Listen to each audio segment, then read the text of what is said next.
What's up guys, welcome back to another video. Once again working on the Skyline. Nearly got it where I need it to be. Got another drift day coming up, Summer Matsuri. So in this video I'm going to do some basic angle mods and also going to cut the lower control arms. So luckily here I got these lower control arms off the spare. If I stuff them up, it doesn't matter because I've already got the original ones there. So I've just made up this jig. It's basically just RHS, and I've just welded a plate on the back and put that rod through like that. So basically I just need to weld something on the bottom, so you slide it onto the drop saw and then you'll get the same cut on both arms in the same spot.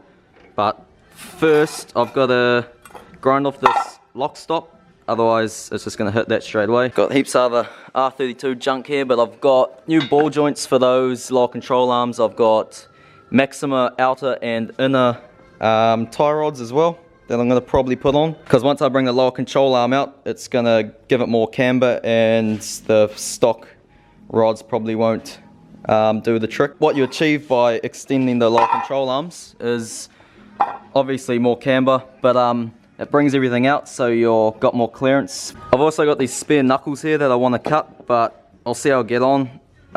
These R32 ones are a bit trickier compared to Sylvia ones. Sylvia ones are easy. You can see it's got this big clump here. And these aren't forged like Sylvia ones, so they're known to be a bit weaker. What I've got here is this. So basically cut this. Not sure how much I'm going to do at the moment. I might do like 35mm, but you can do 30mm, you can do 20mm. R32 lower control arms are shorter than all the others, so it's pretty simple. Basically, once you've got that off, you just want to cut in between there and there, but preferably right in the middle. If you cut before there, you're not going to be able to get your arm back on. So simple schematics. So yeah, I'm going to go ahead and take those off, and then I can whack it on the jig and cut them both. Here's the offset rack spacers here. These are more designed for cut knuckles. If I do cut the knuckles, I'll get a heap of lock. So see how we go anyway. Couldn't find any safety glasses, so I had to bust out the Ray-Bans. Gotta do what you gotta do.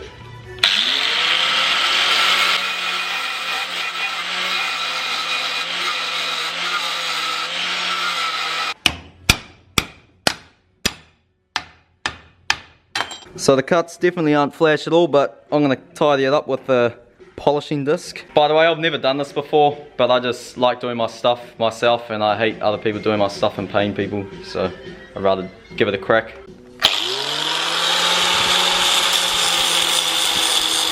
Right, so I got those semi-tidied up. I'll tie them up better once I actually weld it all up, and I'll give them a lick of paint.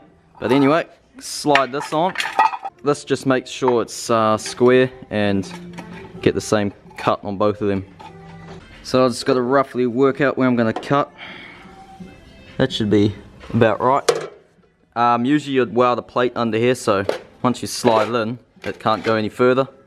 But I don't have a welder on me, so I might just put a mark underneath it with a vivid or something.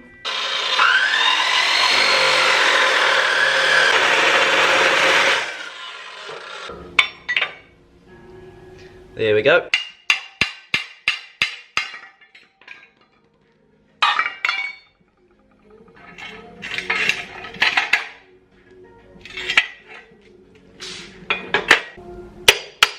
I don't even know if this is the right way to do it. There's probably a better way, but oh well.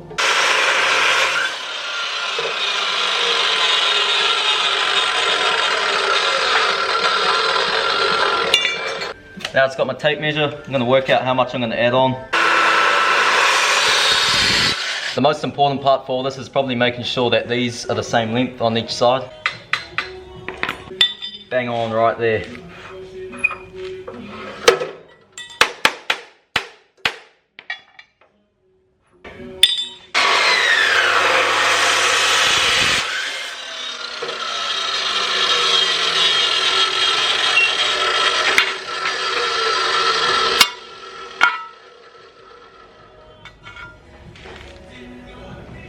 This probably isn't the best stuff because it's a bit thinner than the lower control arm, but I just found it. So there's roughly how much longer it's going to be.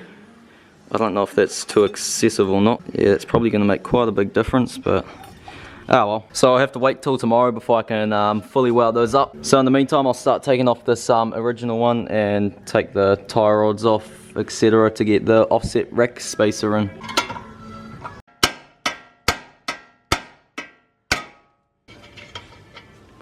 That's it. You can see I'm going to be limited to how much lock I can get anyway, because caliper's already hitting this J-arm. That's why people get a whole new J-arm setup. These Skylines are a bit tricky to get decent lock out of, just because of how they're set up. There, it's already hitting the caster arm, so that's what the lower control arm's going to help with. It's going to pull it away, and I'll probably run spacers as well to pull the wheel out, because I'll have room since it'll have more camber too. You have to get a decent amount anyway for a basic setup. There we go, undone the bolts for the lower control arm. I just need to crack this ball joint, it's been a bit of a pain. Right, she's off now. As you can see, she's all flimsy. So I just got to crack this tie rod end, take the rack end boot off, and then take the inner and outer off, and then put the rack spacer in. So just need to use the handy dandy rack end removal tool that slides over there. So there's the spacer that I had on there. I put Loctite on there, medium strength, when I put that in. Right, so I got the lower control arms welded up. Here they are here. You can see the difference between focus stock and the welded one with 40mm. See, it's not the best job. I don't really care as long as it works. Since this bit, this C channel I used was a bit thinner than this, I ended up just reinforcing it, so I put this plate here and one there too, so I highly doubt it's going to break. I don't really care what it looks like. It's a drift car. As long as it works, I'm happy. Here's the other one here, so I'll probably just need to tidy them up and give them a quick paint, nothing too fancy.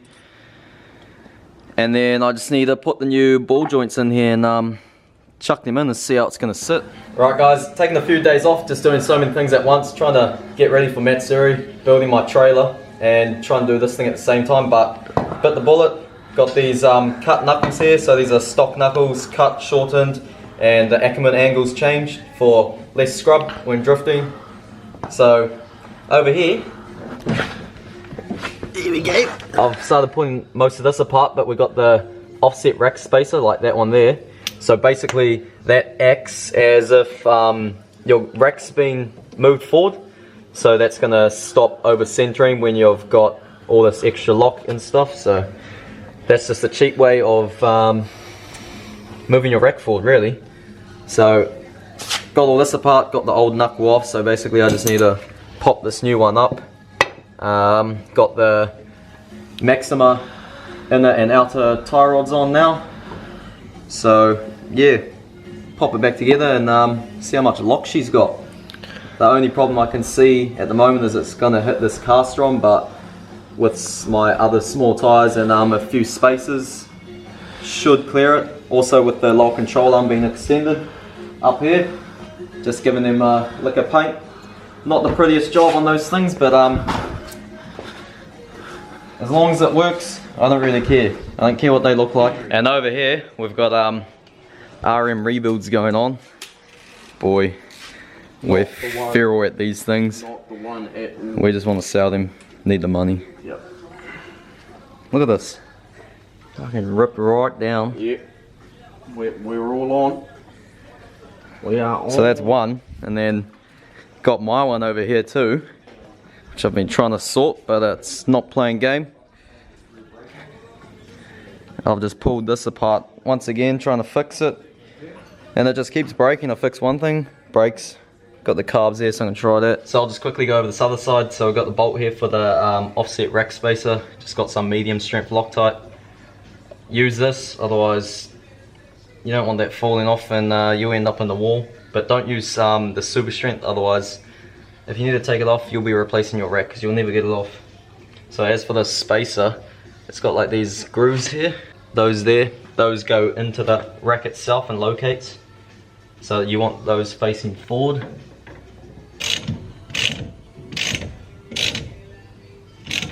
So for these Maxima inner rack ends, since they're longer, if you're using the offset rack spacer with these, it's actually too long, so what I've had to do is cut a little bit off and then put a bit more thread on so I can get the nut right back, just to stop that binding and over centering. Also with the rack spacer, that allows the rack to travel further. Basically with a stock setup, the inner racking doesn't allow the rack to go right in, so with that it's custom designed so the rack travels the whole way. Pretty simple schematics.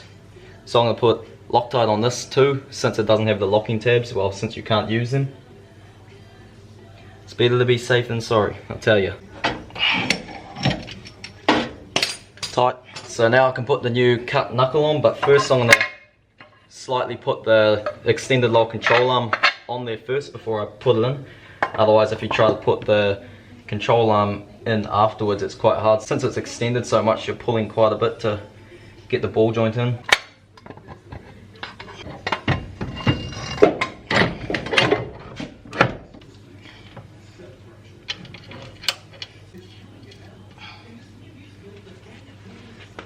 I also found putting the caster arm bolts in first helps locate the inner of the lower control arm easier. Just got to put the new tie rod end on, rusty rotor, caliper, good to go.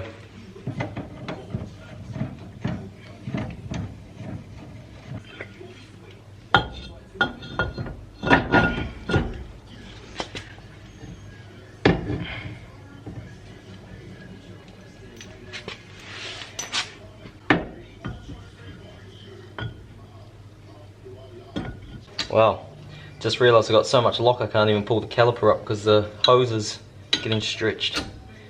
So I'm going to have to take the whole caliper off just to put the pads in.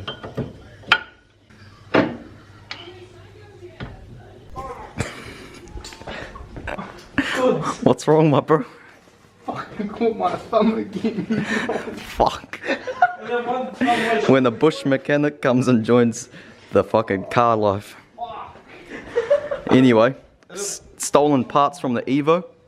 Yeah, because Evo's a shit. Putting the Recaro in here so I don't get thrown around as much. Washer in here. Oh, fucking just ream it in, boy. I won't, because you can't get fucking this one. We don't have time, we're going to Matsuri tomorrow. Fuck. Fucking Mississippi. Give me a fucking washer. So just put tow hooks on because that's required for Matsuri. Got the new catch can here because that's required.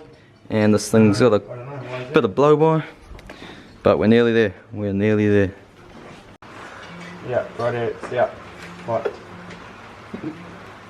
Oh, another follow. Our man's getting all the followers on the gram. Alright, we got a problem. Without spacers, we're hitting the caster arm. So we've got spacers, but then the multis, 4 wheels, don't allow the spacers to fit because of stud hits. So we're just drilling out the holes that we don't need. And we should be good. Alright, so we ran into a problem. The rails are not aftermarket ones. We just tried to make it work and it's not allowing the seat to slide all the way forward.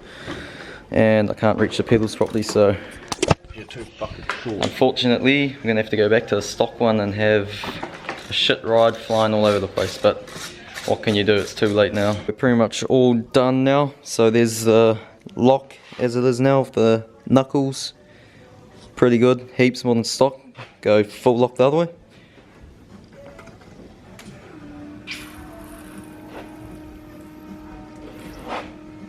Yeah, so that should make quite a big difference. So I just need to do a quick wheel alignment tomorrow, hopefully. And that's about it. Ready for the track, I think.